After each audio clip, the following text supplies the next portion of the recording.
il y a du travail très sérieux de très bonne qualité qui est fait là et que dinañ mesurer ñoom Sénégal li mu am ci ndox te bu amee ci ndox buñ ko mesurer pare naka lañ ko mën a jëfandikoo ANACIM également vraiment muy structure te wax na ko dëggal na ko sànq lii yëpp waxoon nañu ko donc bu amee matériel peut-être ci ñun la wala ci ñi ñu di diriger te ñooñ dañ leen fee fal ndax ñu mën a saafara suñuy jafe-jafe ba pare anticiper ci li ñu war a ñëw parce que njëkk aussi bu fekkante ne mënul anticiper daanaka mu doon parce que ku nekk war naa mën a doon sa njiitu bopp leneen li nga xam ne bu mu defee comparaison parce que boo xoolee Sénégal je pense que Cheikh Omar wax na ko sànq li muy jot ci ndox sax xëy na bëriwul noonu parce que ñun pays sahélien la boo ko nattee par année li ñuy jot matul 1000 millimètres de pluie donc soo ko comparé en moyenne soo ko comparé ak Brésil bi nga xam ne dina jël 2000 millimètres à 3000 millimètres de pluie presque 11 mois wala 10 mois de pluie sur 12 te day doo dox ba dégg na Brésil am na yenn jafe-jafe bi mu leen lu mel nii bi mu leen a waree waaje daal parce que dañu ko waaj ñoom dañoo jël capital bi parce que capital économique bi ngi nekk entre Rio de Janeiro Sao Paulo et Belo Horizonte ñuy wax triangle économique mais comme xam nañ ne que lii ñëw ëllëg nit ñi dinañ yokk jafe-jafe dinañ yokk dinañ fàtt yoon it ñoom dañoo jël déplacé capital politique bi yóbbu ko ba à près de 1000 kilomètres du Brésil à l'intérieur du Brésil donc ñoom xam nañ ne que ay dirigeants yoo xam ne que ni njortoon nañ ne wala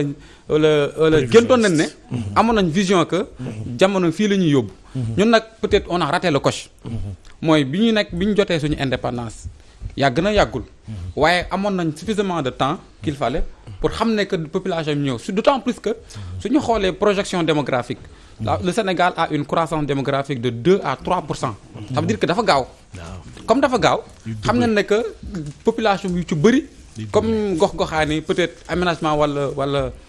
investissement ci waroon dem defuñu ko nit ñi aussi mënoo leen ne toog leen seen ci dëkk yi gox-goxaani ba pare ndóol di leen faray donc dañuy dem fi nga xam ne fa leen jàppee ne fa lañ gën a amee yaakaar muy capital bi parce que investissement yëpp fi lañ ko indi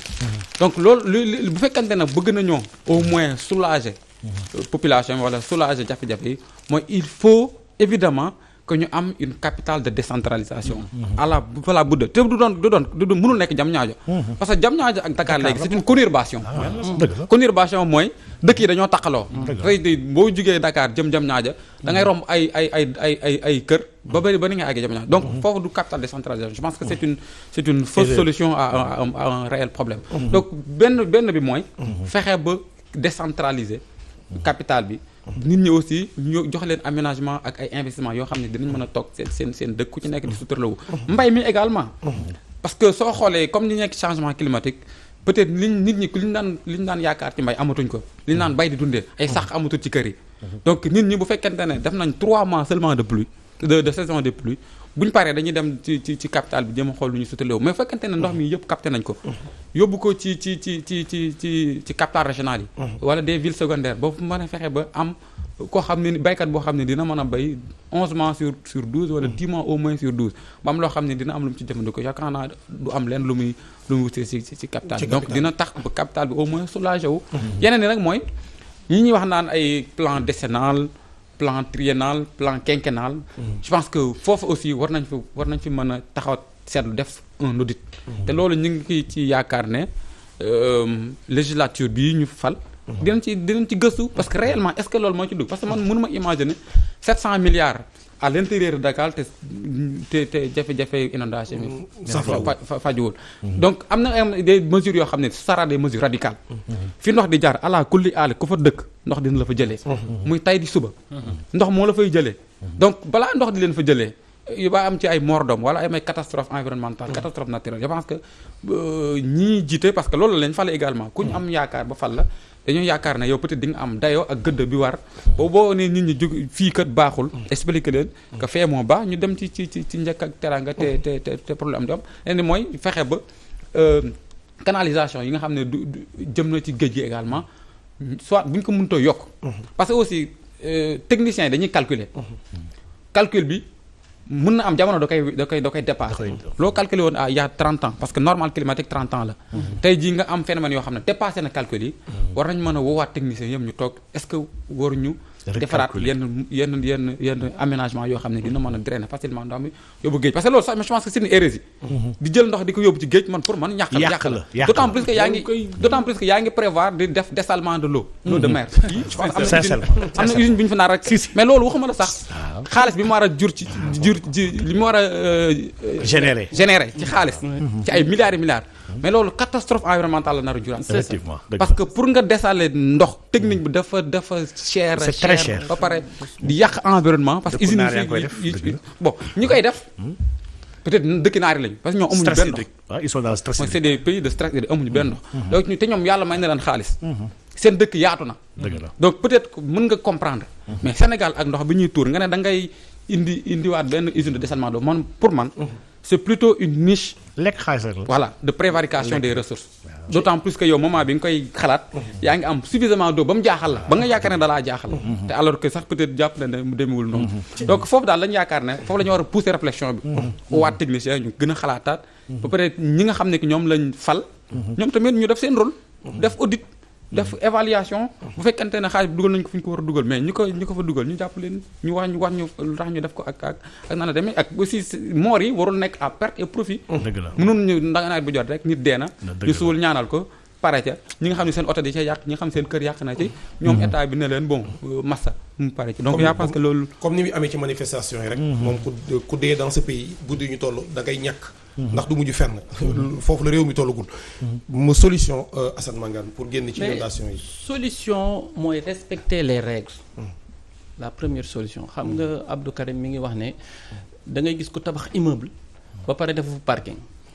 mais parce que en fait lotissement gis nga boo gisee ñu ne lotissement day am deux parties day am benn partie réglementaire boo xam ne mooy teg règlement bi fii ku fi dëkk nii ngay tabaxee nii ngay dëkkee lii mooy charte yi ñu génne beneen document bu ñuy wax le document graphique mooy plan bi mais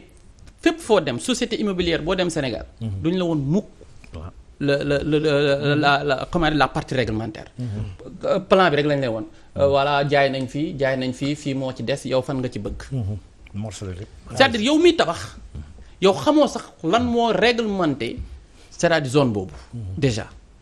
alors que ça fait force de loi le règlement là ça fait force de loi normalement c'est les habitants c'est-à-dire la coopérative d'habitation moom moo war a gérer loolu tey ngay def loo xam ne ngay tabax loo xam ne du norme par rapport au lotissement ñoom ñu ñëw arrêté ko bon on a la DSCOS qui veille mais on a l'impression aussi que bon ñiy def loolu aussi mooy borom doole immeuble ku ko tabax rek borom doole te borom doole moom waaw doole moom doxul jàmm ci réew mi moom doxul jàmm ci réew mi deuxième solution bi mooy je crois aussi il faut ñu diagnostiquer Sénégal on avance rek tête baissée il faut ñu diagnostiquer xool lan moo tax demul mais Sénégal dafa war a dem depuis les indépendances mais dafa war a dem c'est-à-dire on a tout Dieu nous a réservé un espace réduit avec une population de croyants au Sénégal dañoo gëm yàlla ba nga xam ne ni lépp ci yàlla lañ koy teg mais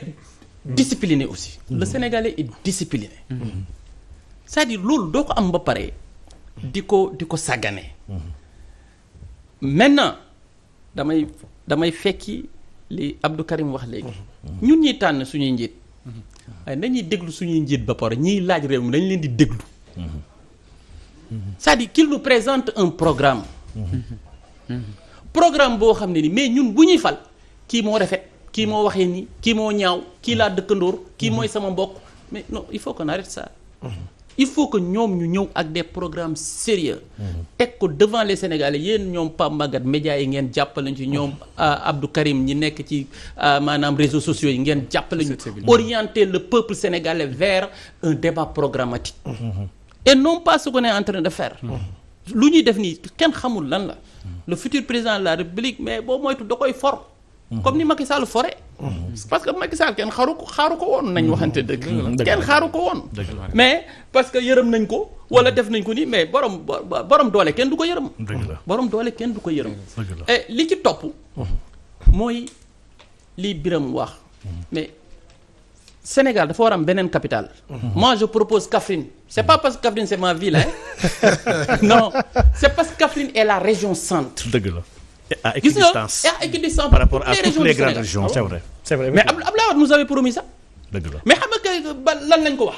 ñu ne non Kaffrine dafa tàng. Alors ambassadeurs yi duñ nangoo dem foofu mais ambassadeur Mali war na mën a kaas ne du ma dem Kaffrine parce que dafa tàng. Soyons sérieux. Et puis on construit pas une ville pour les ambassadeurs. Pour les ambassadeurs dëgg yàlla. gars ils sont nuls. Non, ils sont très nuls. cër sax Abdoulaye Wade nous avait promis, je me rappelle bi ñu recevoir ñuy waxtaan ci loolu mu ne ma kañ laa ko wax ma ne ko mais président yow loolu ba nga koy wax dafa amoon benn xale bu ndaw moo téye woon tableau bi di ko tourner mu ne ma waaw loolu am na ma ne ko ka doon téye tableau bi di ko tourner man la maa doon tourner tableau bi ñu ngi ko jëlee woon salle dessin bu CM Babacar Kobar Ndaw prof bi mu koy abalee daf ne non Assane moo ko mën a tourner kon nañ ko maa ngi toog ci wetam maa ngi toog ci suuf bu ne tourner ma tourner muy wane Sénégal Abdoulaye borom vraiment borom xam-xam la moo tax bi mu doxalee te doxal bi doxut dama yaakaar ne dafa mel dañ ko liggéey daal dafa mel dañ ko liggéey parce que borom xam-xam la dama ne je propose Kaffrine pour que ça devienne la deuxième ville du Sénégal la deuxième capitale du Sénégal équidistant de tout xam nga damay sama mbokk Saloum Saloum suñu toogee ci bus bi ba si yàgg ñu daw ba si yàgg non Kaffrine nag dafa sori ma ne ko non Kaffrine soriwul yéen a jógee Kaffrine dem fu sori mooy Dakar c'est-à-dire il faut que nit ñi xam ne Kaffrine soriwul ku jógee Tamba da ngay noppaloo Kaffrine door say dibi door di continuer dëgg la. ku jógee Vélingara noonu ngay def mais Brasilia bi noonu tudd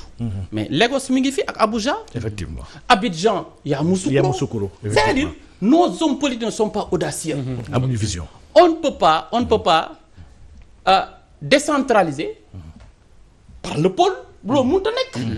Diamniadio c'est mooy fermer la presqu'île du Cap-Vert. non dëgg la. La nouvelle ville de Diamniadio n'a aucun sens. nañ ma baal ak j'ai rien contre Diamniadio nag. parce que sama rakk sax fa la dëkk. ki topp ci man fa la dëkk.